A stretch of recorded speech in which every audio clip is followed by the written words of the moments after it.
With Chelsea lifting the Club World Cup trophy, they are now one of the heavy favorites to win the Premier League this season. But how'd they get here? Let's rewind the clock and understand how Chelsea went from a laughingstock a few seasons ago to now the champions of the world. The date is June 3rd, 2024. Chelsea appoint Enzo Fernandez as their new manager.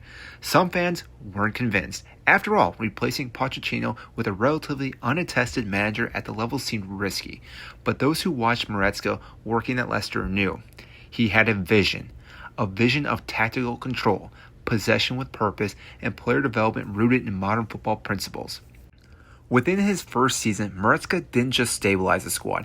He won 2 finals, including the Club World Cup over PSG, who happened to terrorize any top club they faced, beating Real Madrid, beating Bayern Munich, and even in the final against Inter Milan in the Champions League.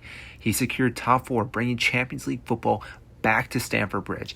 And most importantly, he unleashed the potential of this young Chelsea squad. So let's talk about the players and making Chelsea terrifying again for any team that comes to Stamford Bridge. First off, no surprise, Cole Palmer.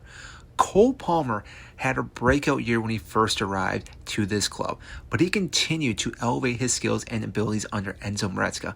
From Manchester City Academy to Chelsea's top creator and penalty king, Palmer has ice in his veins, vision for days, and a left foot that can pick apart any team's defense or calmly pass the ball into the back of the net.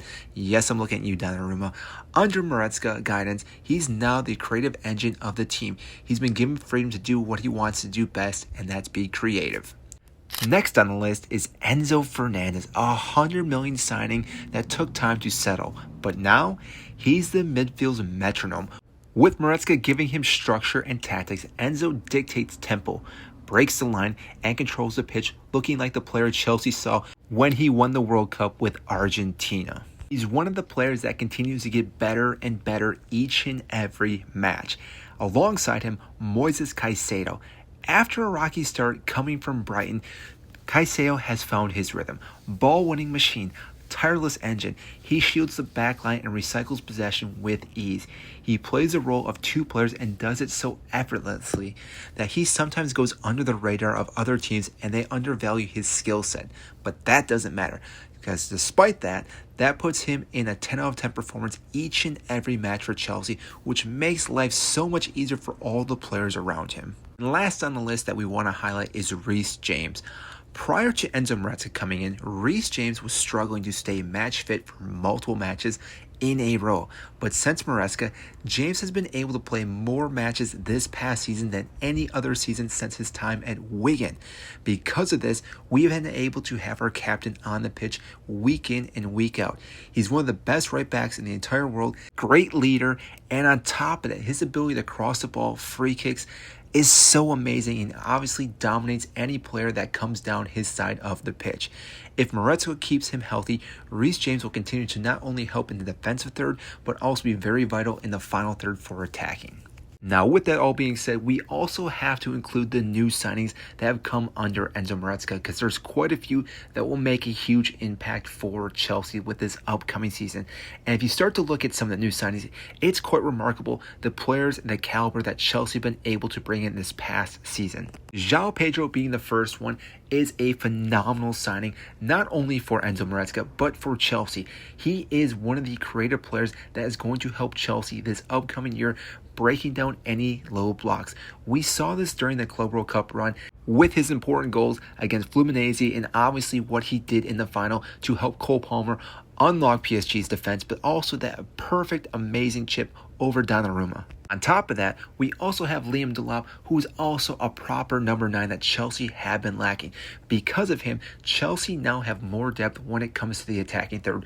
Whether we want to just go with 1 striker, 2 strikers with João Pedro, or again, change up during the matches. Enzo Fernandez now has capabilities of changing his tactics throughout the match, not just with his tactics on the pitch, but obviously the players that can come off the pitch and change the game up as well. And finally, let's talk about Jamie Gittins. This player is explosive explosive out in the wing, playing at bay foul bay. He will be very creative for Chelsea on the wing again. He will add more pressure for defenders, but also keep pushing Pedro Neto to be a phenomenal player because he has been doing that. But having this depth will obviously allow Chelsea, again, the depth that they need for all the competition they'll play in, but also competing with all the other players to make sure that they keep rising to the level that they can do. And the list can honestly continue to go with how much money they just won from the Club World Cup. So don't sleep on Chelsea just yet with this transfer run because there's probably big signings still on their way. But let's talk about tactic identity then under Enzo Maresca, because it isn't just all about talent. It's about identity. Chelsea now play with fluidity, press with purpose, and dominate possession. They're no longer searching for who they are, they have found it. It is quite revealing how well Chelsea are able to be flexible during the Club World Cup tournament. We saw them play multiple tactics during this tournament that helped them not only open up their opponents, but also prevented teams from breaking them down throughout each match. And especially in the final, we saw how committed these players are under Maresca and his tactics. They were high pressing throughout this entire match, shifting positions and trusting the process, which shows you how much belief they have in Enzo Maresca. And this is one of the vital points that I think a lot of people are missing in what makes Chelsea great once again. Because when your players believe in your tactics and your system and will run through a brick wall, it makes a massive difference. And that belief will continue to pour into next season when players will literally do anything that Maresca asks them to do. And this is one of the reasons that Chelsea will see themselves lift another trophy next season under Enzo Maresca. So, with the young, hungry squad, a clear vision, and now a world title in their trophy case, is Chelsea the most dangerous team in England right now? Let me know in the comments, and don't forget to like, subscribe, and hit the notification. I greatly appreciate it, and I will see you in the next video.